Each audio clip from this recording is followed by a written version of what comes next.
श्री स्वामी समर्थ तुम्हा सर्वांचं माझ्या चॅनलमध्ये मनापासून स्वागत आहे। तर बघा, उद्या आहे दिवाळी पाडवा, कार्तिक शुद्ध प्रतिपदा, याला दिवाळी पाडवा म्हणतात। श्री विष्णूने ही तिथी बलिराजाच्या नावाने केली, म्हणून या तिथीला बली प्रतिपदा म्हटले जाते। दिवाळी पाडवा जो आहे तो 3.5 मुहूर्तापैकी एक मुहूर्त मानला जातो। अक्षय तृतीया, गुढीपाडवा आणि विजयादशमी हे पूर्ण मुहूर्त असून दिवाळी पाडवा जो असतो तो अर्धा मुहूर्त आहे। 3.5 मुहूर्तापैकी हा एक अर्धा शुभ मुहूर्त मानला जातो। दिवस खूप अतिशय महत्त्वाचा दिवस मानला जातो। या दिवशी पत्नी जे असते ते पतीला ओवाळते, पती पत्नी मधला प्रेम वाढवणारा हा दिवस आहे। तर यामुळे या दिवशी दिवाळी पाडव्याच्या दिवशी आपल्या पती पत्नी मधलं प्रेम घट्ट करण्यासाठी हा अतिशय साधा सोपा पण खूप प्रभावी एक उपाय तुम्हाला करायचा आहे।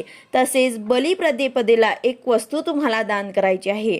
ही वस्तू दान केल्याने आयुष्यभर आपल्याला कसलीही कमी पडत नाही। तर ती कुठली वस्तू दान करायची आहे, तसेच पती पत्नी मधील प्रेम वाढवण्यासाठी कुठला उपाय करायचा आहे, याविषयी संपूर्ण माहिती मी तुम्हाला आजच्या व्हिडिओमध्ये सांगणार आहे। व्हिडिओ पूर्ण बघा, जेणेकरून तुम्हाला संपूर्ण माहिती मिळेल। जर तुम्ही चॅनलवर नवीन असाल तर चॅनलला सबस्क्राइब करायला मात्र विसरू नका आणि व्हिडिओला लाईक करायला मात्र विसरू नका। तसेच या दिवशी बरेच लोक खरेदी करतात, कोणी सोनं नाणं खरेदी करतं तर कोणी गाड्या खरेदी करतं, तर या दिवशी खरेदी सुद्धा करतात। हा दिवस खूप महत्त्वाचा आहे। या दिवशी हे उपाय करायला विसरू नका। पतीचे औक्षण करा। सकाळी सर्वांनी अभंग स्नान करायचे आहे, उटणं लावून अभंग स्नान करायचे आहे। त्यानंतर एक पाटावर पतींना बसवायचं आहे। कणकेच्या दिव्यांनी आपल्या पतीला ओवाळायचं आहे। जसा आपण यमदीपदानला कणकेचा दिवा बनवला होता, तसेच आपल्याला 2 दिवे कणकेचे बनवायचे आहे। त्यात मीठ तुम्हाला घालायचं नाही आहे। यामुळे पती पत्नी मधले प्रेम वाढतं। जसं आपण वाढदिवसाला औक्षण करतो तसेच तुम्हाला कुंकू लावायचं आहे, कपाळी अक्षदा लावायची आहे, त्यानंतर औक्षण करायचे आहे। यानंतर काहीतरी त्यांना गोड खायला द्यायचे आहे। तर अशा प्रकारे तुम्हाला औक्षण करायचे आहे। त्याचबरोबर पतींनी सुद्धा औक्षणाच्या ताटात काहीतरी 21 रुपये 51 रुपये काहीतरी तुम्हाला पत्नीला नक्कीच द्यायचे आहे। तुम्ही जरी काही गिफ्ट देत असाल तरी सुद्धा तुम्हाला ताटात काहीतरी नक्कीच टाकायचे आहे। ताटामध्ये काहीतरी ओवाळणी तुम्हाला टाकायची आहे। तसेच पतीचे पाय सुद्धा तुम्हाला धुवायचे आहे आणि ते पाणी जे आहे ते थोडंसं तुम्हाला प्यायचं आहे। बघा, थोडंसं तुमच्या ओठांना सुद्धा लावला तरी सुद्धा चालेल। बघा, हे आपण आंघोळीच्या नंतरच करणार आहे, तर यात आपल्याला करायला हरकत नाही। हा अतिशय खूप प्रभावी उपाय आहे। यामुळे पती पत्नीमध्ये प्रेम वाढतं। तर बघा, हा जो उपाय आहे तो कोणाला पटणार तर कोणाला पटणार नाही, पण हा एक अतिशय महत्त्वाचा उपाय आहे। तर अशा प्रकारे तुम्हाला पतीचे पाय धुवून अगदी थोडंसं पाणी तुम्हाला प्यायचं आहे। एक थेंब जरी ओठांना लावलं तरी सुद्धा चालेल। यानंतर आपल्या पतीचे पाय आपल्या पदरांनी पुसायचे आहे। यामुळे पती पत्नी मधलं प्रेम वाढतं, भांडणं होत नाहीत आणि काही गैरसमज असतील तर ते सुद्धा होत नाही। पती हा परमेश्वर असतो असं म्हटलं जातं। तर हा उपाय तुम्ही आवर्जून करा। अभंग स्नान करा आणि पतीचे औक्षण करा। आणि दुसरी गोष्ट म्हणजे उद्या बलिप्रतिपदा सुद्धा आहे। तर बलिराजा जो आहे तो दानशूर होता। तो कोणी जे मागेल त्याला तो दान करत होता, दान देत होता। खूप छान आहे, दान करणं हे खूप छान आहे, पण प्रत्येक गोष्ट जी आहे त्याचं अतिरिक्त व्हायला नको। कुठली पण गोष्ट आपण अति प्रमाणामध्ये केली की त्याचे वाईट परिणाम आपल्याला भोगावे लागतात। त्यामुळे त्याचा हा जो गुण होता, म्हणजेच तो खूप दान करायचा, जो मागेल तो ते दान करायचा। तर त्यामुळे कोणाला किती दान करायचे हे कळलं पाहिजे। दान देताना सत्पात्री दान करायचं, अपात्री दान करू नये। सत्पात्री दान म्हणजेच काय, तर गरजवंतांना ते दान द्यायला पाहिजे। ज्यांना गरज आहे त्यांनाच आपल्याला दान करायला पाहिजे। ज्यांना त्याची किंमत नाही त्याला ते दान करू नका, त्याला अपात्र दान म्हणतात। कारण जेव्हा आपण अपात्र दान करतो त्यावेळेस त्या माणसाला त्याची किंमत राहत नाही। दान नेहमी सत्पात्री करायचं, गरज असलेल्या लोकांनाच तुम्हाला दान करायचं आहे।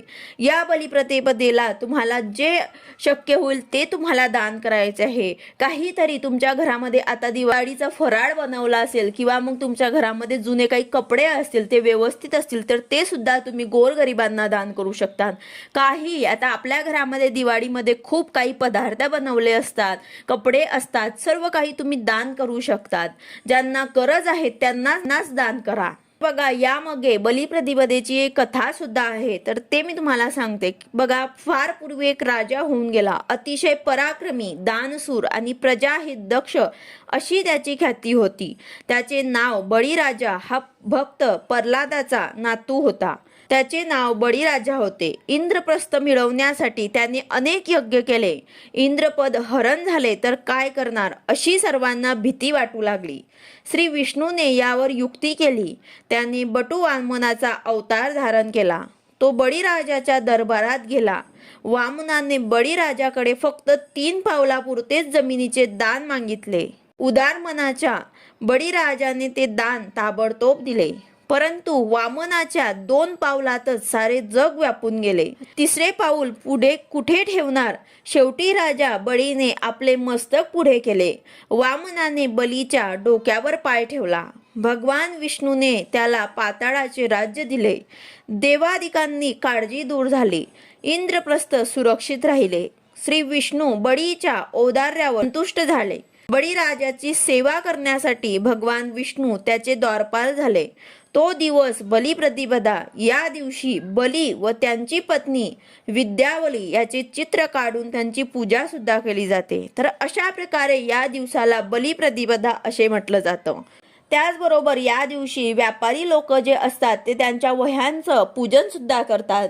दीपावली पाडव्याला 3.5 मुहूर्तापैकी अर्धा मुहूर्त असतो. तर आर्थिक हिशोबाच्या दृष्टीने व्यापारी जे असतात ते ह्या दिवशी नव्या वर्षांची सुरुवात करतात. पूजन करून व्यापारी लोक वर्षाचा प्रारंभ करतात. त्यांच्या जमा खर्चाचा, खता वहिनींचा नवीन वह्या ह्या दिवशी सुरू होतात. नवीन वह्या सुरू करण्यापूर्वी वह्यांना हळद कुंकू, अक्षता, फुलं वाहून त्यांची पूजा केली जाते.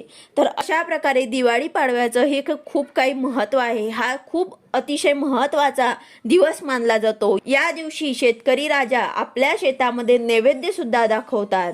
आपल्या शेतामध्ये तुम्हाला नैवेद्य सुद्धा दाखवायचा आहे.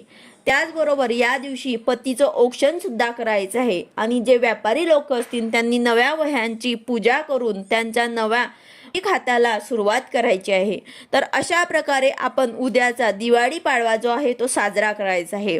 व्हिडिओ आवडला असेल तर लाईक करा, शेअर करा, सबस्क्राईब करा. भेटूया अशाच नवीन व्हिडिओ सोबत. श्री स्वामी समर्थ.